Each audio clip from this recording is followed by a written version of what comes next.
All right, let's dive right in. We're tackling a topic that's super personal, but also reflects some really big societal changes. Hmm. What happens to last names after marriage? You all sent in some fascinating research on this, Yeah. and I gotta say, I'm already hooked. Oh, it's a fascinating one for sure. We're talking tradition, identity, even politics, all wrapped up in one. Seriously, I'm sensing this is gonna be a wild ride. We're gonna unpack some pretty interesting stats, see how things differ between generations, Yeah, and we'll even get into how political leanings play a role. absolutely. And, to really get a handle on what's happening now, it helps to understand where this whole tradition of women taking their husband's name came from in the first place. Okay, yeah, that makes sense. Awesome. Yeah. Are you ready to dive in? Yeah, let's do it.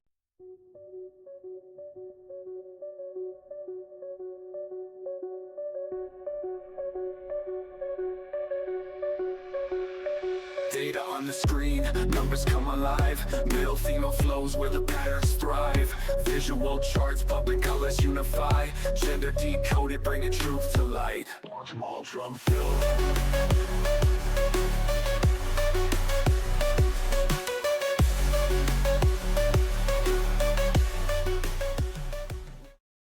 We're talking about last names in marriage. Who takes whose name? Yeah. It's always kind of a hot topic, right? Totally. Yeah. And you sent us this super interesting article from the Pew Research Center all about the latest trends. And, well, it turns out there's a lot more to this than meets the eye. Oh, absolutely. I mean, on the surface, it seems like things haven't changed that much. The research found that 79% of women in opposite-sex marriages still take their husband's name. But when you look closer, things get way more interesting. Yeah, the trends really jump out at you when you break down the data by age, education, Yeah. even political leanings. Okay, hold on. We're getting ahead of ourselves. Let's back up a bit first. Sure. To really get this, don't we kind of need a little history lesson? Absolutely. We can't understand where we are without understanding where we came from, right? So for centuries, a woman taking her husband's last name, that wasn't really a choice. It was practically a legal requirement. It was all tied up in property, inheritance, a woman's whole legal standing. Wow, so it wasn't just about romance. Not even close. It was more about a woman becoming, legally speaking, part of her husband's family. So basically a product of those old school patriarchal societies where a woman's identity was totally tied to a man, her father or husband. Exactly. It really makes you appreciate how much things have changed. But of course, some traditions do stick around. Oh, yeah. So let's get back to that Pew research. You mentioned there's more to the story than just that 79% of women taking their husband's name. Right. There's so much more to unpack. Like when you break down those numbers, there are some big differences based on how old people are. Okay, I'm all ears. What's going on with the younger couples versus the older generations? Well, according to Pew, women between 18 and 49, they're much more likely to keep their own last names after getting married. Like around 20% of them do, compared to just 9% of women over 50. Whoa. That's a big difference. It seems like younger generations are really rethinking this whole tradition. What do you think is going on there? Well, I think a big part of it might be the changing world of work and education. Women are way more likely now to go to college, even get advanced degrees, and build their own careers before they even think about marriage. Yeah, that makes sense. It's hard to imagine building up a career and a reputation under your own name, only to completely change it later on. Exactly.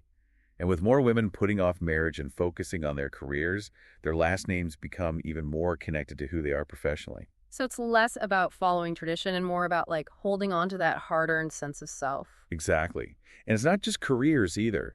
There's also this growing focus on individual identity and, personal branding, especially among younger generations. It's like your name becomes your brand, your stamp on the world. Yeah, sort of. And that focus on individual expression, it's definitely impacting how couples think about names and marriage. It's not just about merging into one big happy family anymore. It's about honoring both people's identities within the partnership. That makes a lot of sense. But speaking of honoring individual identities, what about the guys? What about men who take their wives' last names? The research mentioned it happens, but it's not super common, right? It is rare, yeah. Only about 8% of men in opposite-sex marriages make their wife's name. Wow, so it's definitely still the exception, not the rule. Definitely. Yeah. But even that small percentage, Yeah. it's still a change from, say, our parents' generation where it was practically unheard of. I wonder what motivates those men to break with tradition. What are your thoughts on that? Well, it could be a lot of things. Maybe it's a statement about equality, showing they value their partner's identity as much as their own. Or maybe it's practical, like if the woman has a more well-known professional name. Or if her last name just sounds better with the kids' names. Ah, yeah, maybe. It's really interesting to think about all the factors involved. Totally. And we haven't even touched on the data about people who've never been married. I'm really curious to see how their views on last names compare. What do never married folks think about all this? Okay, so get this. Among never married women, 33% say they would take their spouse's name if and when they tie the knot. Huh. So even though things are changing, tradition still holds a lot of weight for a lot of people. Definitely. But, and this is interesting, that 33% is still lower than the 79% we saw for women who are already married. You're right. That's a pretty big difference. It is, and it makes you wonder, right? Mm. Like maybe once you're actually married, there's more pressure to do things the traditional way. Or maybe it's about practicality. Maybe those never married folks just haven't had to deal with all the paperwork headaches of keeping their own names yet. That's a good point. And then you've got 23% of never married women who say they definitely keep their own last name. That number's definitely going up, and it really shows how important individual independence is becoming. Like they're saying, hey, getting married doesn't mean I have to lose myself. Exactly. And then there's a whole other group who are thinking about hyphenating or just haven't decided yet. It's a big decision with a lot to consider. No kidding.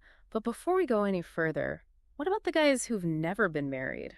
I have a feeling they'll have some different opinions. Oh, you're definitely right about that. For never married men, 73% say they would definitely keep their own last name, and only 2% would even think about taking their spouse's. Wow, talk about a contrast. It seems like for a lot of men, their last name is a really big deal. It's a core part of who they are. It does seem that way. And this actually leads us to another fascinating piece of this puzzle. How does education play into all of this? All right, lay it on me. Let's hear about education and last names. Well, the Pew Research found a direct connection between how much education a woman has and whether she keeps her last name after marriage. For example, 26% of women with a postgraduate degree, they kept their birth names. But only 13% of women with just a bachelor's degree did the same. Huh, that's interesting. So the more education a woman has, the more likely she is to keep her own name. That's what the data seems to suggest. Makes you think, right?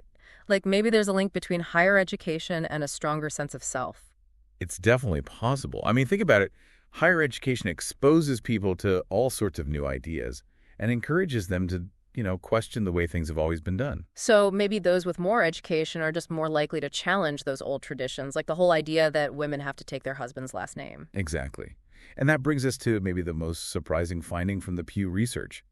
Politics. Wait, what? You're telling me our political views can influence something as personal as our last names? It seems that way. According to the data, women who identify as Democrat or lean Democrat, they're twice as likely to keep their last name compared to women who identify as Republican or lean Republican. Wow, seriously, that's a pretty big difference. It is. 20% versus 10%. So even our names can be tied up in our political beliefs. That's wild. It is. It really shows how much our values and beliefs shape even the smallest parts of our lives. And get this, when you break it down even further, 25% of liberal Democratic women keep their birth names, but only 7% of conservative Republican women do the same. Whoa, that's a huge gap. Right. So what does it all mean? Well, it could be that people with more liberal views are just more comfortable with breaking away from tradition. And those with more conservative views might see more value in upholding those traditions. Exactly. But remember, these are just trends. Every couple is different, and their decision is going to be based on their own unique situation and beliefs. Of course. But it is fascinating to see these big picture patterns, Oh, totally. It really gets you thinking about the why behind it all. Like, why are we seeing this shift in how we think about last names, especially for women? Right. We've talked about careers, individualism, even politics now. Right. But there must be even more to it, right? Definitely. One thing we haven't really talked about yet is the practical side of things. You mean like all the legal stuff that comes with changing your name? Exactly. Legally changing your name. It's not a walk in the park. There's paperwork, fees. It can be confusing and time-consuming. Especially if you've already built a career using your birth name. It'd be like starting over in some ways. Right. And then there are the social implications. Some people might worry about confusing their friends and family or constantly having to explain why they changed their name. It's like there's this whole web of complications, both legal and social, that makes the decision even harder. Exactly. And we can't forget about the emotional side of it either. For some people, their last name is a really big part of who they are, their sense of family history, and changing it can feel like a real loss. Especially if your family has a long history, generations with that same name. It's not just a name, it's a connection to your past. Exactly. And then, of course, there's the flip side. For some people, keeping their last name is a way to honor their family while also saying, hey, I'm my own person too. It's not always about rejecting tradition. Sometimes it's about, blending the old and the new, holding on to that family history while also carving out your own path. That's a great way to put it. And when we think about the future, that's one of the most interesting parts of this whole discussion. How are these trends going to shape families and last names in the years to come? Okay, now I'm really intrigued. What do you see happening down the line? What's the future of last names and families? Well, one thing that's pretty clear is that the traditional nuclear family, it's not the only model anymore. Right. We've got blended families, same-sex couples, multi-generational households. There's so many different ways to be a family now. Exactly. And as those family structures change, so will the conversations around names and traditions. So the old rules are kind of being stretched and reshaped to fit these new ways of doing family. Exactly. So we might see a lot more hyphenated last names as couples try to find ways to blend their identities more equally. Or maybe more couples will decide to create entirely new last names, something that represents their unique partnership. That's a cool idea.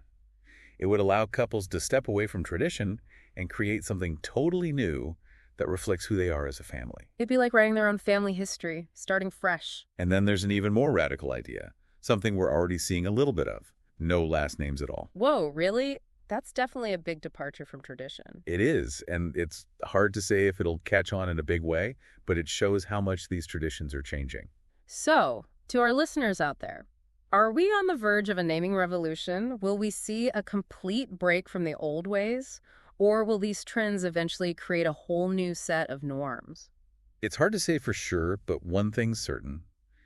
The conversation around last names and families, it's not going away anytime soon. And as we think about all of this, it's important to remember there's no right or wrong answer. Every couple has to figure out what works best for them. Exactly. It's about finding a choice that honors your values, your history, and your hopes for the future.